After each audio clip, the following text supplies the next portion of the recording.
Man has no idea why thrift store jacket photo goes viral, then sees name inside. Roger looked at the well-maintained bright green jacket. People had been hounding him for years to sell it. Current life events had made money more necessary. So, he let out a long painful sigh and sent out the text message, "Okay, I'll auction it." The other site exploded with thrilled responses. He sat in the back, looking at the buzzing bodies of the auction house and thought back on the day he had found it. Roger wandered along the Toronto streets, enjoying the day and doing a bit of thrift store hunting. Little did he know something was waiting for him. He casually pushed the flimsy hangers along the pole, cringing at the amount of tattered corduroy and 80s designed blazers that were going for only a couple dollars. A tacky biker's jacket, a misracked windbreaker, and far too many denim leather hybrids. But then something bright green caught his eye. It can't be. Roger grabbed the jacket. His eyes immediately went for the left breast pocket. If it was what his gut told him, he spotted the round black and green patch expertly sewn onto the outside.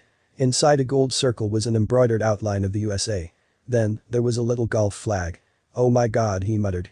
To anyone else, it would have looked like a jacket for a colorblind golf fanatic. Even the $5 price tag would have been too much for some people. But Roger was a golf fan and knew exactly what he was holding in his hands. Next, was to check the inside tag. His hands shook with anticipation. "Damn," he said, feeling the excitement fall a little. Aside from the maker's label, there should have been a second treasure, someone's name. That would have been miraculous. But still, the jacket was still valuable. The question was, how did something like this end up in a thrift store? The first step was to reach out to golf friends and a few specialists, all of them gaped at Roger's find and begged to buy it. He politely declined. He was a fan of the sport as well, and having this in his home was amazing. However, the golf collector's world wouldn't leave him alone. For years, people hit him up, asking if he had changed his mind and was interested in selling. And for years, his answer was no. However, life brought on difficult circumstances that made sentimental attachments impractical. He picked up the phone and gave the news he was going to finally put it up for auction. A golf journalist from the UK was so confident that he was going to get it, he asked to hold on to it during the event to make sure that nothing happened to. As the auctioneer announced the opening bid of $5,000, Roger let out a surprised huff. Not bad for a $5 investment. So what was the final bid? The UK journalist indeed fought and won for the golf jacket for $139,349.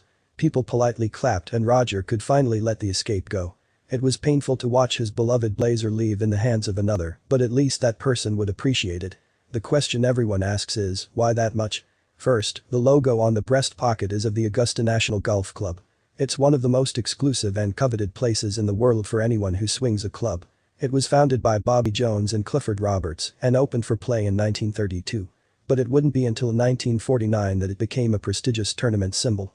Unlike other clubs, which run as non-profits, the Augusta is a for-profit club and does not release its working information. How does the jacket factor into all of this? Well, first, anyone who is a member gets to wear one, but it's strictly forbidden to wear one outside the club grounds. Why? Only tournament masters are allowed to don the bright green symbol outside the club grounds. They also have their names stitched into the back label. To put this into further perspective, wearing one gives a considerable amount of clout. Well, people can come in and play, being a member is different. One difference is the membership fee. It runs somewhere between $10,000 and $30,000 just to join and get your blazer. After that, you're expected to pay an annual fee of around $10,000. Guests of course are welcome, but that wasn't always the case when, not that long ago, some discriminatory rules were upheld. Women weren't allowed to play. Players could only be Caucasian, and caddies had to be black. It was in 1990 that Ron Townsend was invited. In 2012, the club bowed to public opinion and pressure and finally allowed 2 women to play in the tournament.